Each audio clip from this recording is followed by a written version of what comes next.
Welcome to the Ukrainian Institute of America. My name is Walter Hoydysh. I'm chair of programs at the Institute.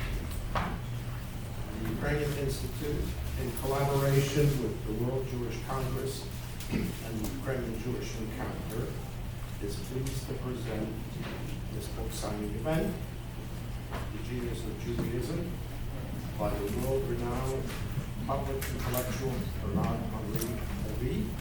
The book is published by Pergamon and Random House.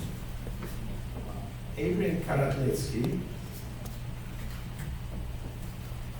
a member of the board of directors of the Ukrainian Jewish Encounter and member of the National Advisory Board of the Ukrainian Institute of America, will introduce the book. Adrian, please. Good evening, and thank you for such a terrific turnout. Can I ask both of our speakers to take their seats, please? Make yourselves comfortable. I'm delighted to welcome you all to the Ukrainian Institute. We are honored to have Bernard-Henri Levy, an amazing public figure who's blazed a trail of passion on behalf of human rights and freedoms around the world. He is well known for his strong defense and advocacy of Israel.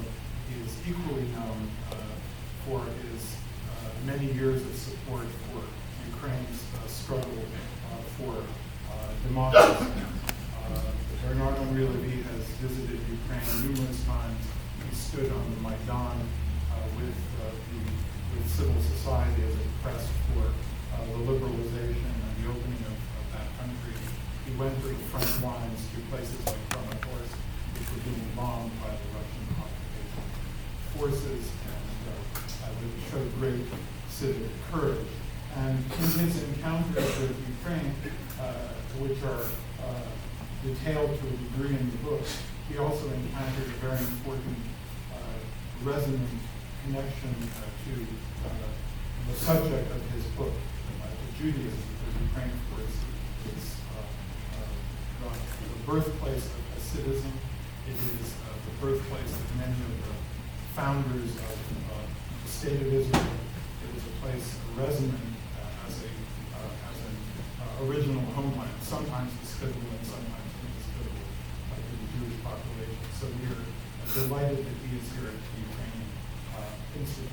I am co-director of the Ukrainian Jewish Encounter, and the Ukrainian Jewish Encounter works to maintain a dialogue between the two communities, between the State of Israel and Ukraine. And Bernard-Henri Levy has also been a very important partner of ours in this. I'm delighted that there are several of my colleagues from the Ukrainian Jewish Encounter and also the Chief Executive Officer of the World Jewish Congress, another partner of ours for many years, Robert Singer. Both Bernard-Henri Levy and Robert Singer spoke at the commemoration of the tragedy of Babi Yar several months ago in Kiev, where for a week our organization, the Ukrainian government, and major Jewish organizations worked together to commemorate the victims of that terrible atrocity, that terrible event of the Holocaust, where over 40,000 Jews of Kiev were shot in a two-day period. And both these gentlemen delivered very passionate remarks. The program will be the following. There will be a conversation with Bernard-Henri Levy led by the estimable Vladislav Davidzon, who is currently a resident of Odessa, editor of a wonderful publication, the Odessa Review, which is in its second year, the best English language journal of Ukrainian subject matter in the world, bar none, but it is published in Odessa, which is good enough. And Vlad, who is an American who has made his home, at least temporarily, in Ukraine, as an important public figure in discussing the cultural politics culture and the arts in Ukraine, and has over the years had many interactions with our guests. So he will lead a discussion for about half an hour, a conversation with Bernard-Henri Levy about the book, about the subject matter of the book. Then we'll throw it open for about 20, 25 minutes for your questions. And I repeat, I will urge you to refrain from comments, but simply make questions to address questions to the author. And then the purpose of this is a book signing, so there will be an opportunity to purchase the book, and very kindly our honored guest, Bernard-Henri Levy, has consented to autograph copies, which is terrific. And so again, at the same time, there will be a light wine and wine reception in the back room.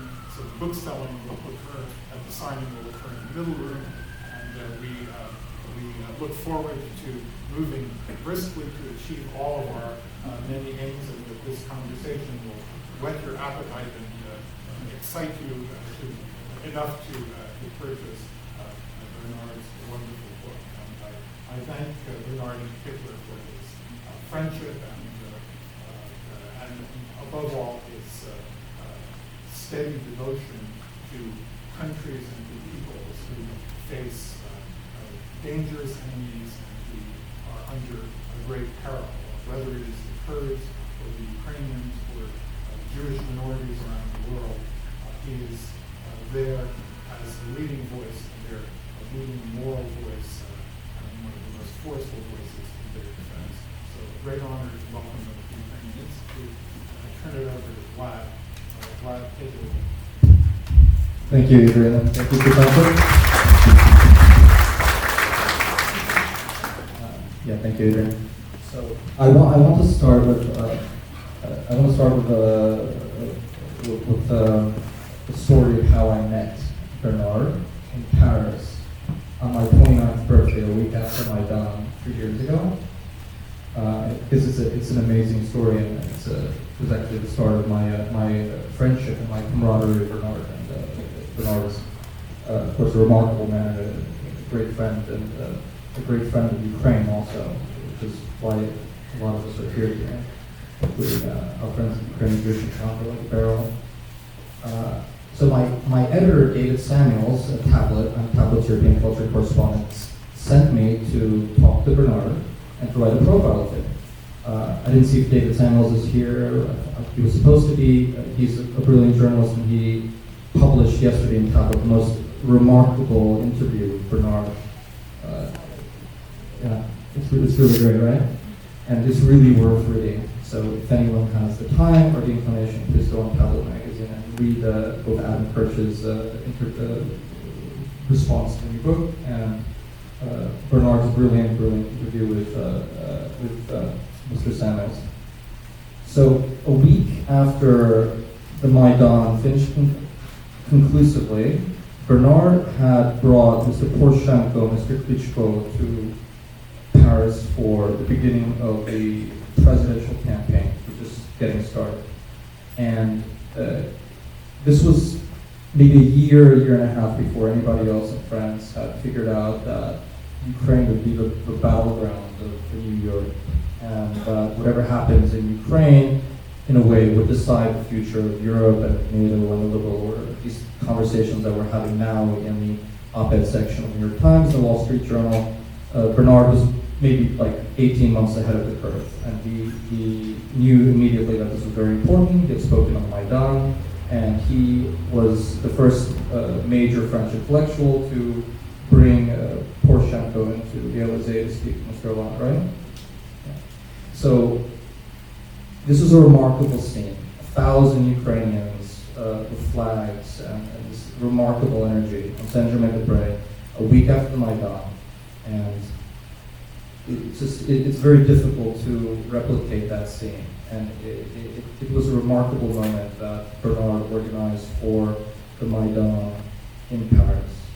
And I want you to start talking about that night and what happened afterwards and what you think about the Maidan situation.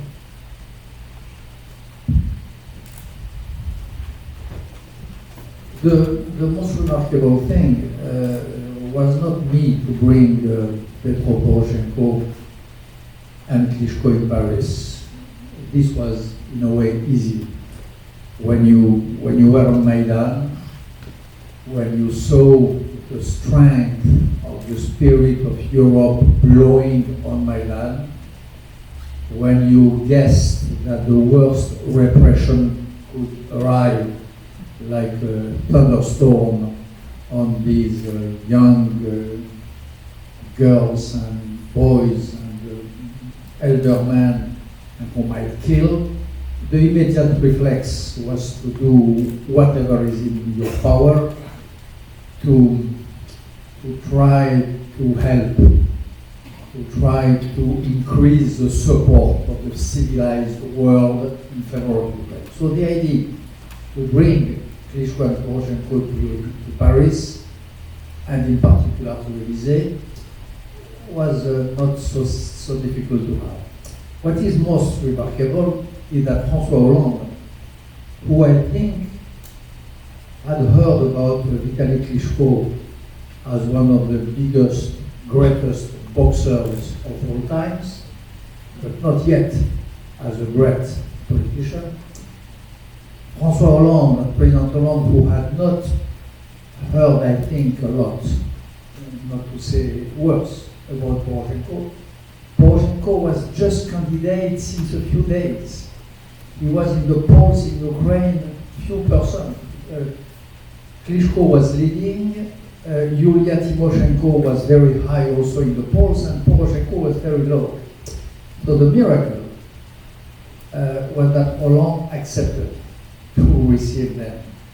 They were not chief of state, they were not,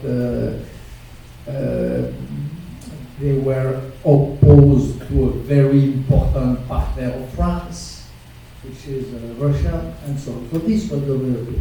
And I remember this moment in the office of François Hollande when Klitschko and Poroshenko sat in front of him and in front of his military and political advisors, when they began to describe the hope of the Maidan, the embracement of the values of Europe, and the disaster which it would be if this vibrant heart of Europe, which was the Maidan, were to be abandoned by Europe.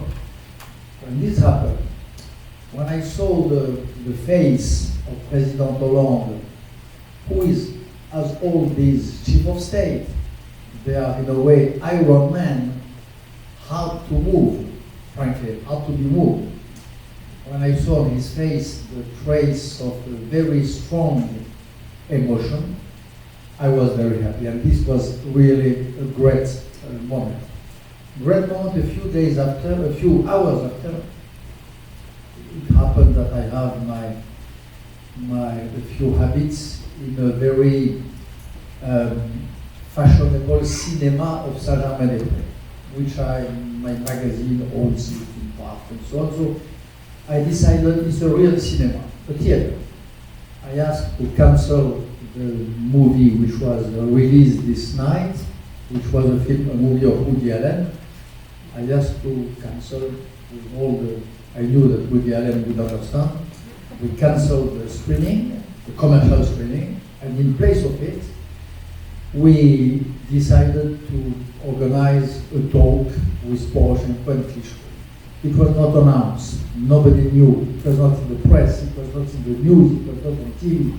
We just put a little message on the Facebook a few hours before, maybe 2 hours before. 2 hours before on Facebook were enough to have this cinema of Saint-Germain-des-Prés, Le Saint-Germain, full, to have the square in front of the cinema full of people, European flags, Ukrainian flags, and so on.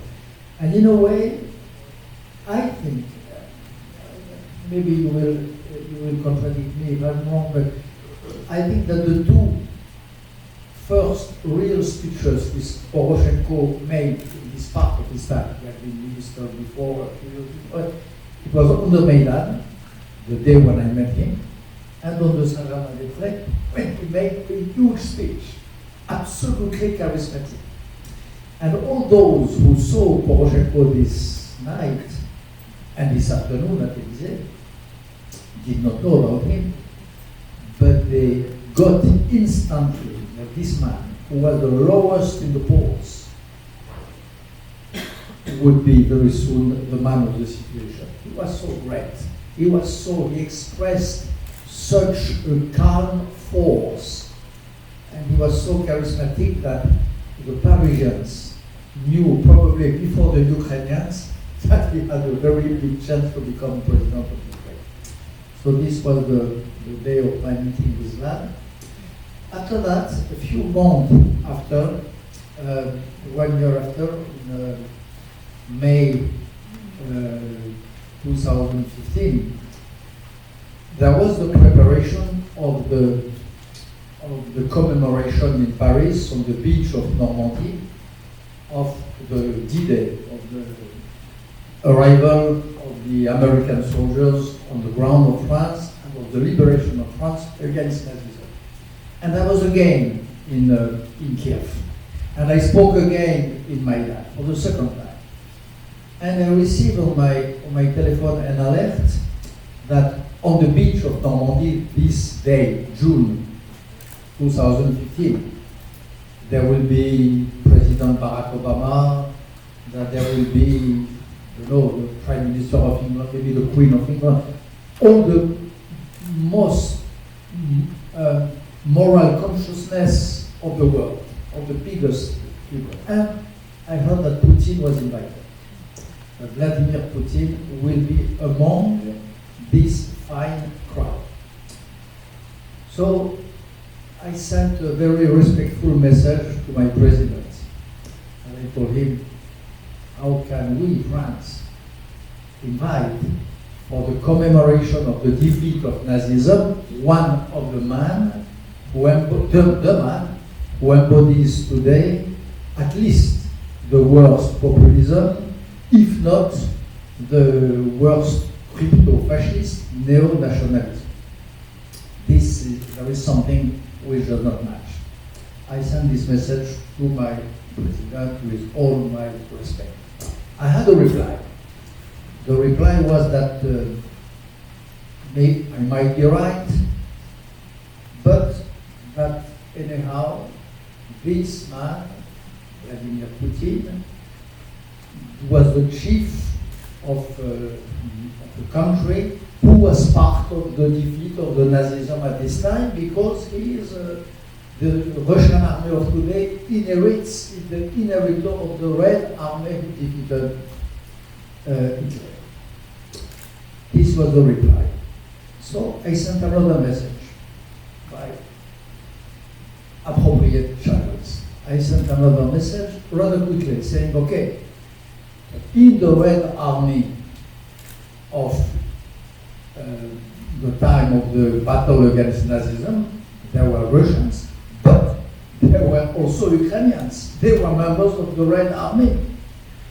And they are even the ones, in part, the first Ukrainian front, who liberated Auschwitz, who entered in Auschwitz. The first man who entered in Auschwitz was a Ukrainian Jew named Anatoly Shapiro. And the first tankist who was at the top of the company led by Anatoly Shapiro was another Jewish man. I forgot his name now, Gabinevsky or something like that. Again. So, okay, if France is feels compelled to invite Vladimir Putin, the least of the justice should be to invite also Petro Poroshenko, who was not yet president. It was in March. The election was in June.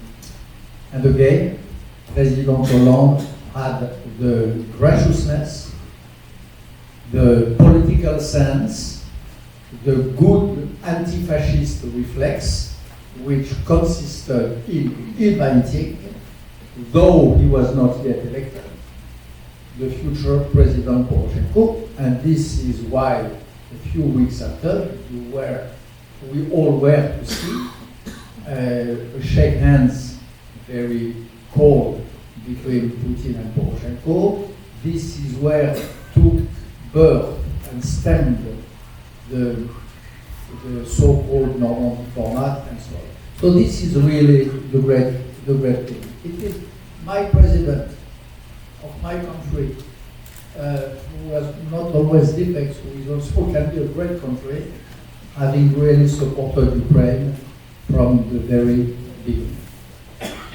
Yeah, let's go, before we get back into Ukrainian Jewish relations, we're here to talk about the book. So, in order to get to the bottom of things, let's talk about the taxonomy of your thinking, about your metaphysics, your liberal internationalism in defense of the other, your universalist insights and particular conflicts. It all starts with Jewish philosophy. Before you got to Ukraine, you were doing this for about 40 years now as a liberal interventionist, one way or another. How does it all start, and what is the connection between the Jews and Ukrainians and philosophy? The question is, what is the connection between? Let's get back to the Jews and Ukrainians later. The book is about your taxonomy, your philosophy. So you connect your last two interventions, which are in Libya and Ukraine, to your philosophical grounding, your foundation. My involvement in Ukraine is, first of all, is connected with my anti-fascist, with my European conviction.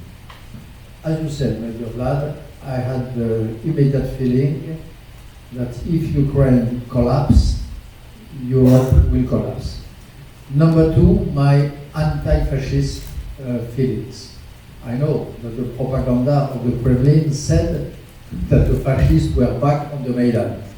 I am among those who knew that it was exactly the reverse.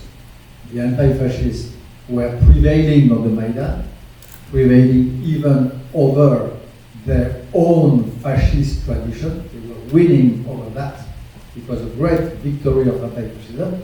And if there was some fascism somewhere, it was in the Berkut unit, it was in the special police of Yanukovych, and it was in the Kremlin, where in Russia, where if you were Chechen, if you were a little too dark, you were in danger of being beaten and sometimes killed. And number three, it was part of my Jewishness, of my Jewish philosophy. I devote the biggest part, the most important part of this new book, to a commentary of the book of Jonah, the prophet Jonah, who is ordered to go to speak,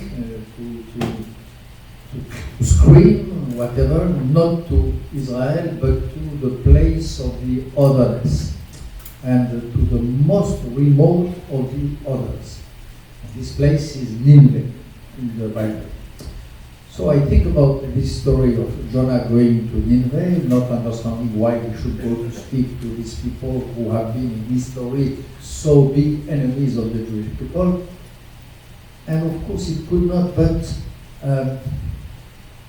ring a bell to my own long time history and to what I was doing at this time. Because at the end of the day, I knew, and I still know, but I knew since always, that Ukraine has been the place of terrible anti-Semitism. I knew that Ukraine, I had read all the testimonies of Père Patrick Desbois about the Shoah by bullet. I knew all of that it had been one of the places where the fiercest anti-Semitism would express itself.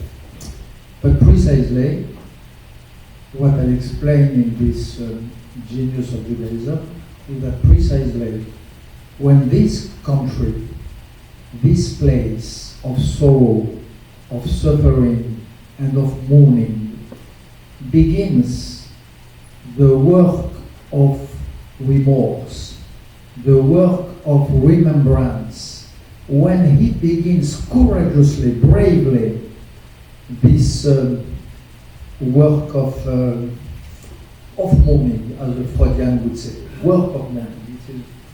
It has to be supported, and it is the duty of a devoted Jew as I am to be there, to help, and to take the hand which is extended to him. This is what my way of conceiving the Judaism, of being a Jew, ordered me. This is one of the reasons why I spend so much time as a Frenchman, as an internationalist liberal, but also as a Jew between Kiev, Lviv, Kramatorsk, and other places. Because for me, nothing is more valuable than this spectacle of a country honoring Metropolite Andrei Sheptytsky, of this country honoring the memory, the souvenir of the dead of Babi Yar, of this country beginning to build some memorial for the deads without grave, without name sometimes, and sometimes without precise number. This moment of the history of a people who has been cursed by the most terrible anti-Semitism, this moment of redemption is one of the most remarkable, beautiful, valuable things which you can expect from history.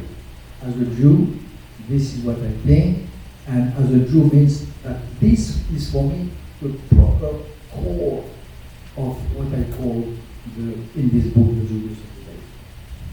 Good answer. Yeah. I would, yes. So, since we're going off in the direction of geopolitics, it's obvious that in the way that decommunization is taking place in Ukraine, and it's not taking place at all in Russia. Right? The trauma is not being treated, the wound is not healing, and it's gangrening, and some nasty things have happened in the body politic of Russia. So if Kiev is going forward into the future and sort of European liberal democracy, Russia's sliding back. And in between this, you have the specter of the Jew. You have Jewish graveyards, you have large amounts of Jews in both countries, and this kind of triangle between Russians, Jews, and Ukrainians is extremely interesting. So did you touch on this in the book? So maybe you can tell us a little bit about your thinking on that.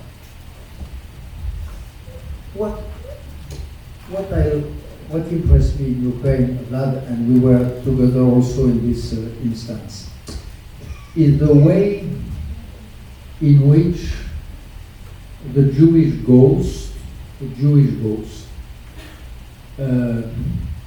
proceeds, walks, and revives in Ukraine. We were together, you were there also, in Uman. You know what is Uman? Uman is a city, a little city, 2 hours drive from Kiev, where you have the grave, the monument of one of the most revered, respected Jewish thinker, Nachman of Vladislav, the author of the theory of the burnt book. The book, the hidden book, and the burnt book. The 3 books constituting together the most holy and whole possible thought for a worshipper and a thinker. Rabbi Nachman of Vladislav is one of the most respected Jewish thinker. For me, it is an absolute crucial name.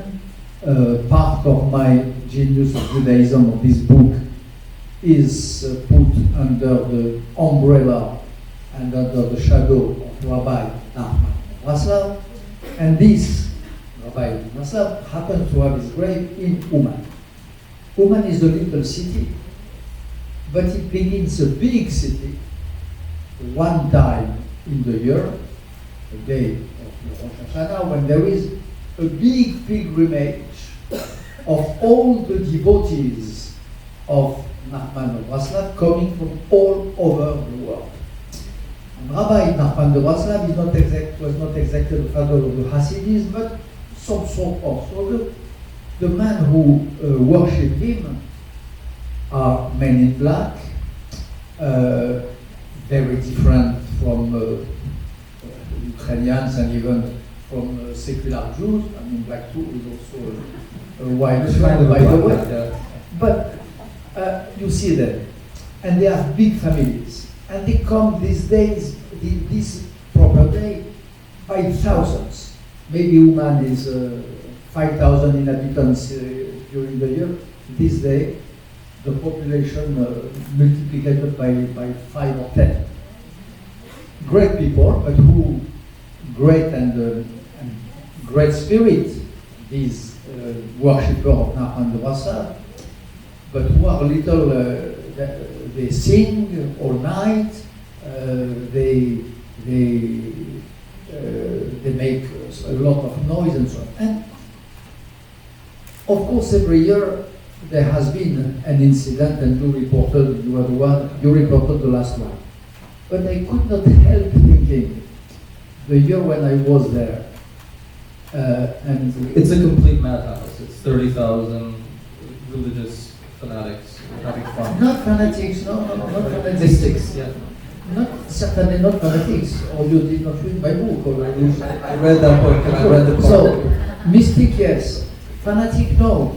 Because they devote all of their time, which is the opposite to fanaticism, to the endless study. These guys, these fans of Nachman of Vladislav, their job is to read the Talmud from day 1 to day 365 of each year endlessly, and to find some new depth in the Talmud, and to dig some new holes of thought in the verse of the Torah and in their commentary in the Talmud. So they are not fanatics. They are the contrary. A fanatic is someone who is stuck on interpretation.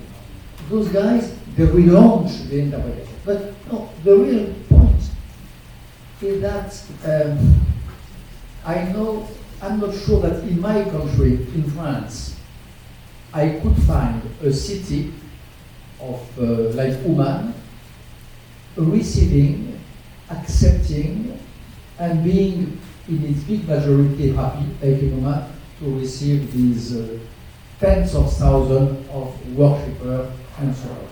So this was, for me, really amazing. These guys came to revive the ghost of the dead Jews. And they were, in a way, they are each year, apart from their very bad incidents, accepted by the population. I tell in my book the story of one of my visits to Lviv, the city of Lviv. When I arrived in Lviv, I was taken by a terrible embarrassment. I could not sleep for 1 day, 2 days, 3 days. And after 3 days, I understood why I could not sleep. I felt that I was physically surrounded by ghosts. Lviv is the city of the camp of Janovska, where the Jews, the local Jews, were deported in the expectation of their definitive deportation to the camps of extermination. It is the place of the forest of Lysinitsky, where you have probably from 80,000 to 100,000 of unburied, or just like this, recovered by earth, not by Argrashou, Jews. And all of that during the time of during the Soviet times, without any memorial, without any sign. Lviv is the city of the Golden Synagogue, which was one of the most beautiful synagogues of this area of the world, this Austrian-Hungarian Empire. And in the place of the Golden Synagogue, you have, since 50 years, a big black hole. So all this for me was a sign of this mute and ignored presence of these unburied or badly or ill-buried Jews. And I had a meeting with an audience of young students of Lviv. There were a lot, maybe It was the Lviv Media Forum we were at. media forum, there were hundreds. And they asked me, what do you think of our city? And I began to say banalities, and then I decided to say the truth. I told them, this is a great city, one of the beating heart of Europe, for sure. It is the capital of the best European writers, but there is this. I cannot sleep since 3 days because of Lisinski, Janowska, Golden Synagogue, and so on. And then 2 things happened. The first thing, I understood that they did not really know. They did not really know. There was like a sort of a huge occultation, repression of these terrible truths. But the second thing which I discovered is that they were happy to know. And the whole discussion went on what point? What can we do? What can we do to help these ghosts to take their real place, to have their definitive rest? What can we do to repair the fault of this generation, of our fathers and grandfathers?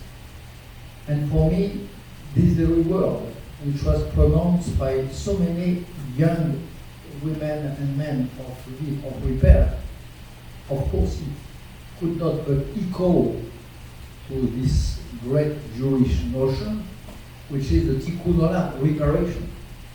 The task of a Jew, the reason why you're Jew is to repair the world. If you are a mystic, you say to repair the broken vases of creation. If you are a secular like I am and like we are a certain number to be, it is just to repair the broken world. And these Ukrainian non-Jews, Ukrainians, were refinding in this conversation with the French Jew I was, in their words, in their language, this tradition of tikkun olam. And it was a great moment, again, for me. So this presence, unbearable presence of the ghost, and this will to give them a proper and decent place in the world, this ghost probably in Lviv, more numerous than the Lviv. This thing was one of the most moving moments I spent since years, and that's why I devote to it all these pages of this book. Adrian's telling me we have, I think, time for one more question. And just to, I think, complete the script of Ukrainian Jewish relations. Last time I was here with Adrian at the JB event, it was a couple of months ago, I was leaving, and I was leaving with a Jewish friend afterwards, and this person said to me, you know, before this crisis, you would never have seen events like this in Ukrainian diaspora and Jewish diaspora here, especially in the Ukrainian institution. And it's actually remarkable verbally that the relations between Ukrainians and the Jews are moving in an excellent direction. That they're moving. I actually wanted to talk to you about your well, so right before we got to Uman, this is an anecdote. Right before we got to Uman, we were actually we went to Uman right after a political conference. There was an annual political conference called the Yes Yalta Conference, which a Jewish Ukrainian businessman by the name of Pinchuk runs. I was flying in from Vienna, and I was on a flight with 200 Hasidim and the Prime Minister of Ukraine, was the Prime Minister Yatsenyuk. And we were standing, I was standing next to Mr. Yatsenyuk at check-in, And he took the time to welcome every single one of those 200 Hasidim into the country. He would walk up to people and say, "Shalom, welcome to Ukraine," in the middle of Vienna airport. It was the most surreal thing. What do you make of something like that? And she puts me on all this. What I told you, it is the same for me. When Petro Poroshenko comes to Badia, first of all, organizers with you guys, Adrian Karatnycky, Bernard-Henri, and all your groups, when he takes the responsibility to organize this memorial for Badia, which means to beg pardon to the Jews killed in such a savage way. It is what Yatsenyuk did, but in the most sacred and noble way. This is the Ukraine of today. The Ukraine who reveres as the Ukraine who puts at the top of her modern pantheon the just, the righteous among nations. Ukraine is, as you know, in terms of number, the fourth country in the world, in terms of number of righteous among nations, the fourth. After, don't know what, it is the fourth. Since a few years, there is still bad heroes in the pantheon. There is still in the Ukrainian pantheon a will not to know who are really some of the nationalist heroes. There is still a way not to know what really happened in Lviv when the German troops arrived in the city and were welcomed by some as liberators. But you have also this hailing of the righteous among nations at the top of the most revered profane saints of the Ukrainian nation. And in such a short time, the work of memory, the work of mourning, which we French, it took us French 30, maybe 40 years to implement it. It took Germany a long time also, decades. I must say that Ukraine, starting 30 years later, because still 1990, nothing happened. The history was frozen by the Sovietism. The whole Soviet Empire was supposed to have been immune of any sort of fascism and so on. So no question of all that. So the process started very late and even later. And the speed to which it goes, going from the scene, the gracious scene you described in the airport of Vienna, not surrealist, a gracious, Realist in a good sense. gracious. Stepping from that and arriving to Poroshenko in the forest of Badia, having the great words in hand, this is a lesson, frankly, a lesson of, I don't know where it will go. Maybe it will go back, I don't know. But for the moment, it is a great lesson of history, living memory, and therefore democracy, and therefore European democracy addressed by the new Ukraine. I must add one thing. On the Maidan, I was on the Maidan, as you say. I spent some time, enough time to speak twice, to address the people of Maidan. There is two things which struck me immediately. And of course, I was especially, and this also is in the book, I tell that and I explain why. Thing number one, the Jews were there. The Jews, whose fathers and grandfathers had been unburied in the forest of Lysynsky, were on the Maidan.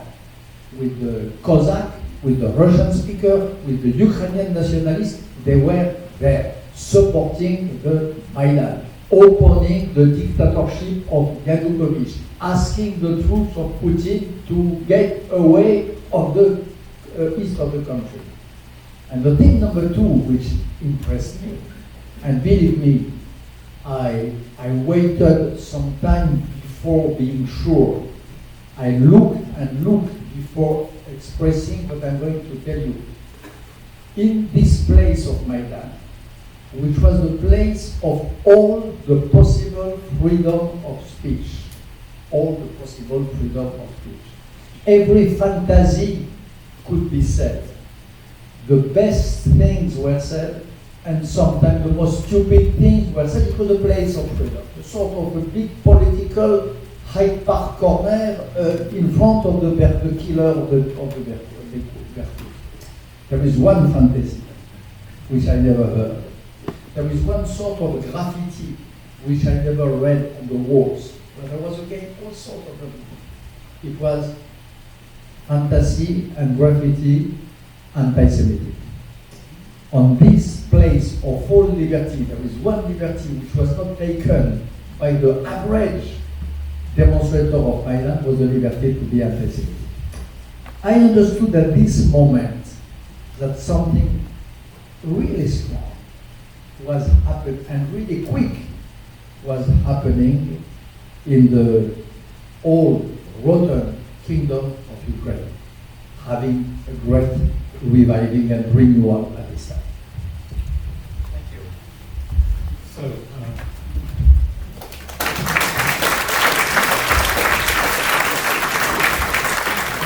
thank you, Vlad, for opening the door to the eloquence of our author and speaker. But we do have a few minutes, as I promised, for questions from the audience. Please be laconic, even if you're not Greek. But questions from the floor to the author. They can be on any. The conversation focused mainly on Ukrainian Jewish relations, but the book has a much wider ambit, and if you have questions beyond it, you're welcome to. This is your chance. Yes, please. I'd like to ask our honored guest whether he has been offered an honorary citizenship of Ukraine. If not, I propose that we ask our president to do so.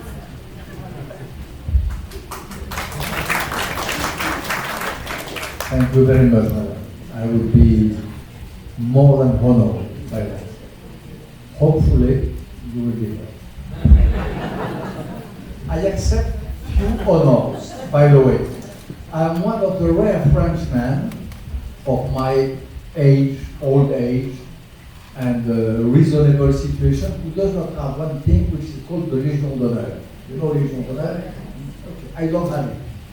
I don't have any decoration of my country. I love my country, but for many reasons I think that an intellectual like me is one of the signs of his freedom is that he does not accept some honors from strong states and in particular. So this is my crazy doctrine. I have only one. I have two, by the way. I have two honors. One was given to me by the President Izetbegovic during the war in Bosnia, in Sarajevo, under shelling in 1993. It was a medal called Le Blason, which was the highest medal in Bosnia. I think there is two foreigners who have it. Three foreigners, me plus two, I was one of the three. I accepted with an infinite gratitude. The second one I have was given to me by, at this time, the President Saakashvili in Georgia, after the Russian aggression against Georgia, after the torrent, the tide of propaganda of Russia, of which I was one of the opponents. I tried to oppose my voice by the channels to which I had access, in particular the daily Le Monde. I try to oppose my voice, the voice of the truth, to the propaganda. And President Saakashvili, who is very impulsive, as you know, had probably the idea that I did not such a bad job, and he offered me again a medal. I don't remember the name, but I accepted with a great gratitude. So, citizenship of Ukraine will be the third of the same sort, honors deserved, given by a state under attack. These sort of states are those to whom I don't fear to identify myself and who I'm very pleased to support. I have a question and a comment. As a child survivor, we very often get together and talk about the horrible things that happened to us. I was a child in Poland. But always when we compare the evils that took place, it's like, oh, the Germans were terrible, the Poles were terrible, the Ukrainians, they were the worst. And you wonder how long will it take for us to receive that kind of healing in this generation that you cannot measure. It's difficult to measure who was the worst. But from my point of view, it was the Germans, no doubt. From another point of view, was the collaborators. Some more, some less. But somehow, the Ukrainians come into the picture as the worst. And my question is, how long will I be thinking that way? You making a point of we should already begin to be healing to come around. But there are those here in my life who have memories. And it's very difficult to eradicate them. You know, and I know I'm a member of the Righteous Gentiles, I'm involved, and I bless them, and I send money to them when I can.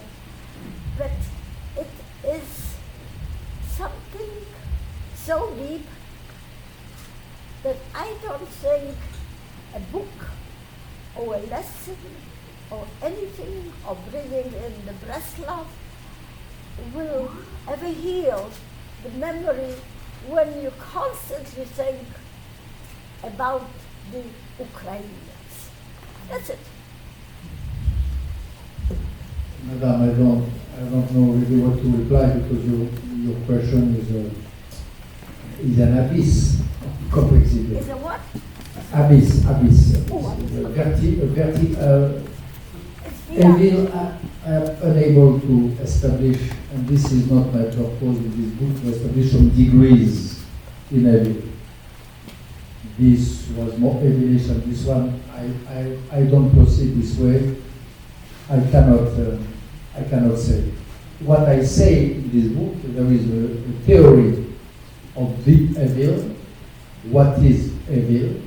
What is the creation which allows evil, which gives space to evil, whatever sort? This is my concern.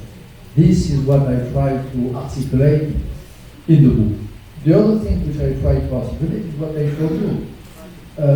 The worst, I don't know what you mean, but the best for the moment in terms of prevailing against the dark past are the Ukrainians. If you compare the Ukrainians to the Russians in this dealing with memory, then I can say that the Ukrainians are the best.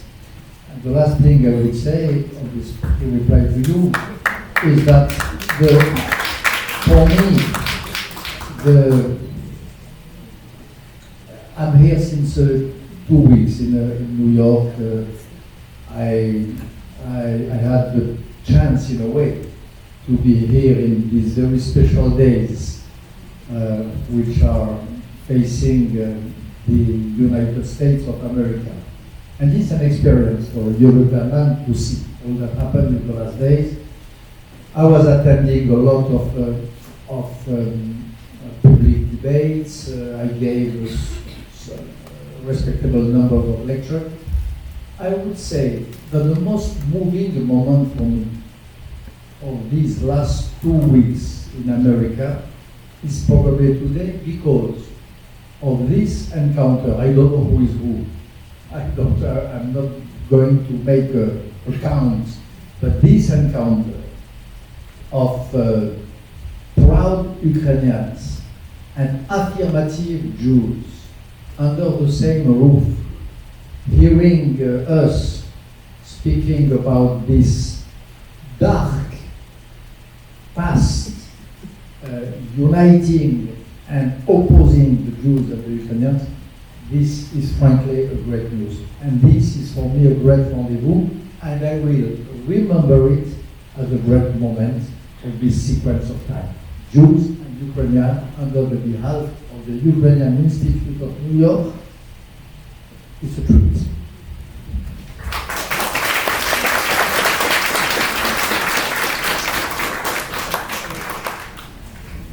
Mr. Bernard-Henri Levy, I want to ask you, how do you apply the framework you have created in your recent book, Incisive Judaism, to understanding the condition of the Jews in America today?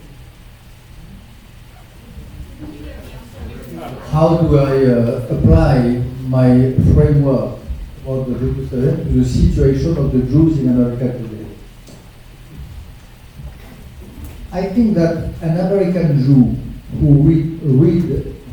has read my book or who would read it, will understand, for example, why one can be a secular Jew, one can be a non-believer Jew, one can be a Jew feeling that the sky, far from being full of a divine presence, is dark and empty, can be and is probably a real, true, strong, proud and affirmative Jew. I think that this match more or less with the experience of a lot of American Jews. An American who will read my book will probably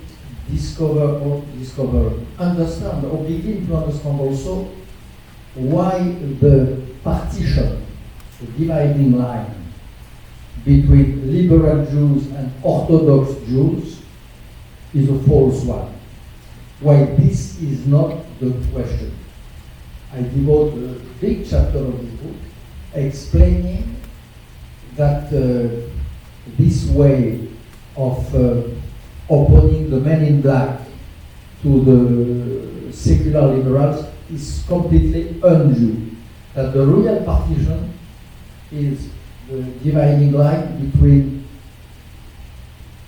Jews who study and Jews who don't study. Jews who try to understand the world and Jews who don't care about the understanding of the world. Jews who believe that the heart of Judaism does not have so much to do with the marriage, with the quagmire of politics, and those who accept to be enlisted and stuck in the quagmire of politics. This matches also with the situation of American Jews. An American Jew who will read my book will understand, yes, probably also, that what saved the Jews during millenaries was their devotion to something which is much higher than ideology and politics. What saved them is their devotion to a text which describes the power, the kings, the prince, and so on, as important people, of course, but much less than the prophets and the wise. And therefore, that to be a Jew consists in refusing absolutely to be taken taken in hostage, to be hijacked, to be kidnapped by any political camp. To be a real Jew means to put the core of Judaism above the bad language, la mauvaise langue of the political conception of the world. And in a moment when you see some nihilist policies trying to enlist, trying to give the kiss of death, trying to embrace in an obscene way the Jews, this is a good thing to remember. That Jews have been Jews, and that they have been great Jews as long as they have kept themselves apart from this dirty game. This is what, in my book, I think, one of the things, but many others, which I wrote, probably thinking also of the American Jewry. I must make you a confession. The man is here, but I said it this morning at the Park East Synagogue, he was not here. The first one, the first publisher who asked me to speak on this book, to deliver it, was my American publisher, Mr. Will Murphy of Random House, who is here. So it was not my French publisher, it was my American publisher, Random House, Will Murphy. Which means that at the end of the day, this book, I am working on it since years and years, probably decades. It's the eldest of my books.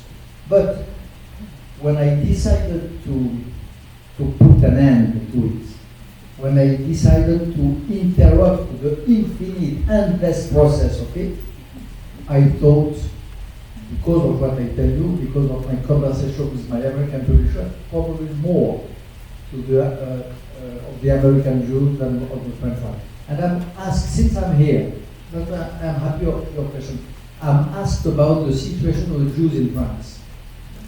Of course it's important, but it is not the real question of my book. I was certainly obsessed more, or addressing myself more to the American Jews than to my fellow Jewish countrymen in this review of Judaism. Madame. Yes, perhaps my question, in fact, is addressed to you because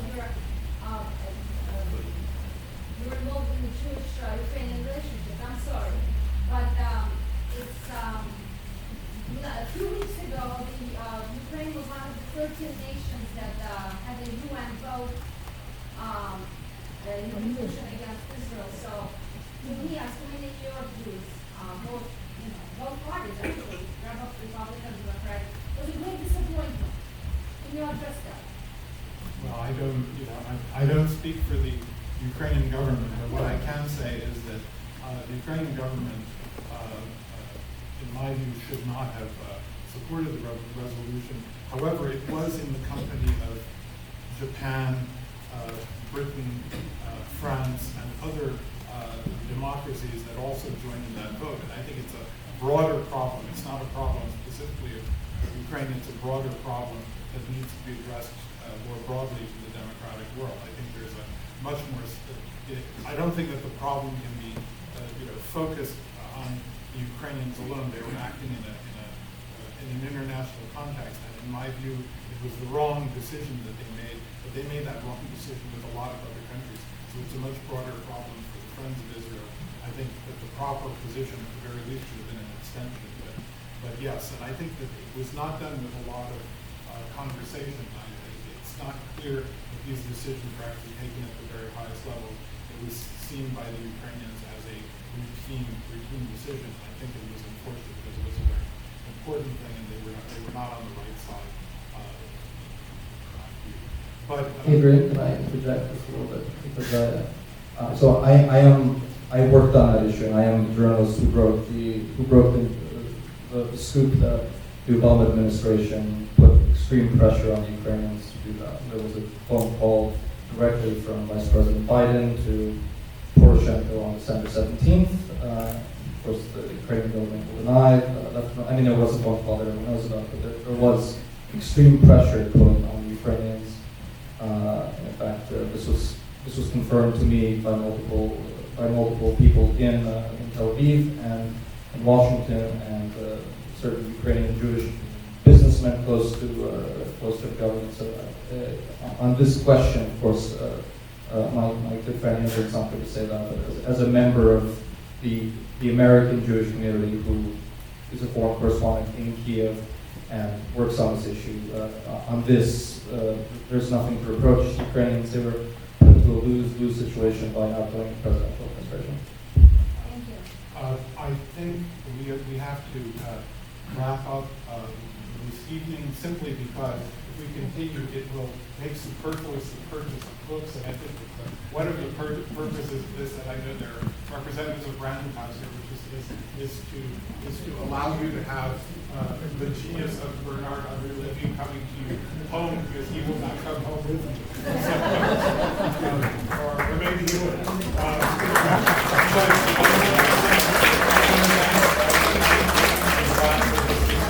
I want to remind you before we break up that there will be a book signing, and I will ask a colleague of mine from the Ukrainian Jewish Encounter to close the evening.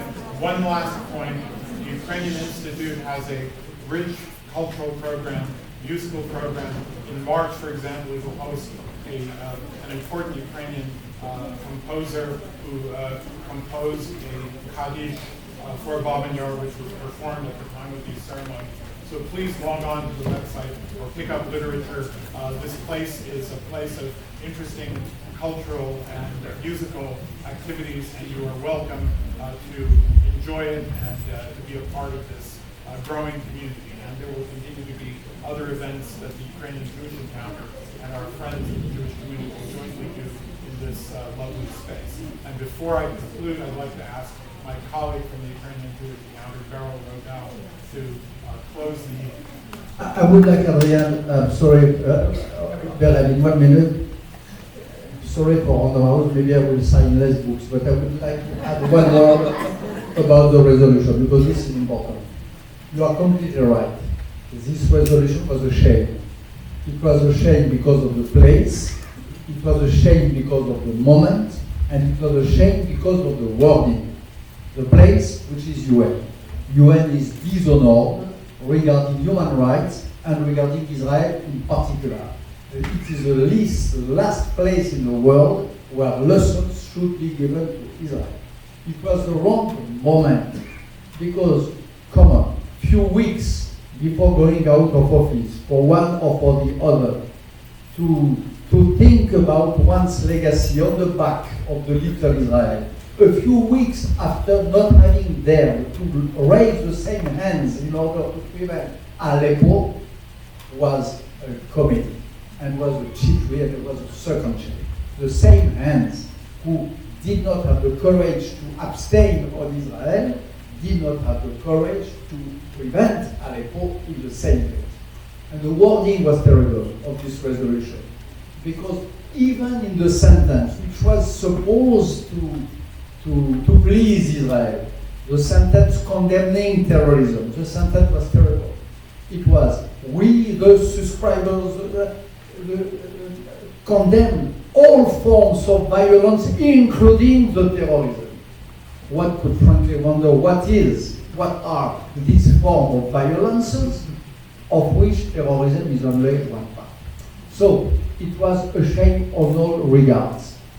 And it is important, and it saddens me, because it is one more sign of a process which has begun years and years ago, a process which is increasing the loneliness, the solitude of Israel.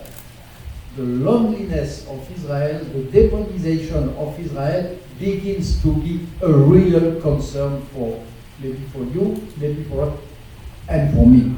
And big part of the book, this is what I wanted to tell you, a big part of the book is devoted to this, to a reply to this demonization, to this satanization of Israel, which is, first of all, the last mass, which is first of all unfair.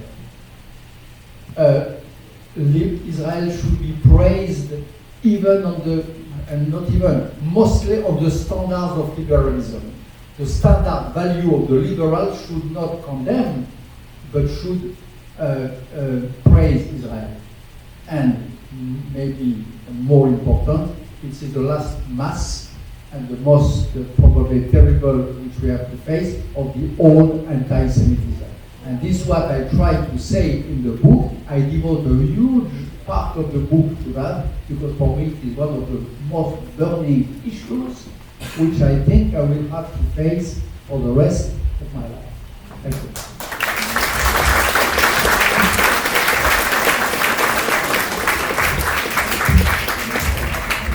We are not going to try to upstate it. The book, don't be misled. Just because it's a work of poetry, philosophy, and history, and beautifully written, doesn't mean that it's not a very important book for our time, number one. It's a book, though it has Judaism in the title, it's a book that should appeal and should be read by all. It's the great sage Hillel, one of the great sages, once observed. You may not really me if I'm only for myself, who am I? Who will do for me? If I'm only for myself, what am I? And if not now, when then? And that is Bernard's freedom.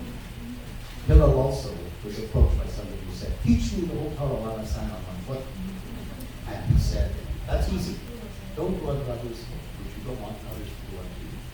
All the rest is commentary, go and study. And that's true also for the millennia of the relations between Jews and pagans. There's much to be studied. It's not all dark, complicated, worthy of study. And one of the things we do in the Ukrainian Jewish Encounter is study. Our motto is, our stories are each other. So is our future. Our future involves each other. So Bernard, I thank you for your friendship, your candor, your poetry. Dare say I love you. And it's been a privilege to be in your company, and perhaps I speak for everyone here if they share my sentiment. Thank you very much.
Perhaps one other.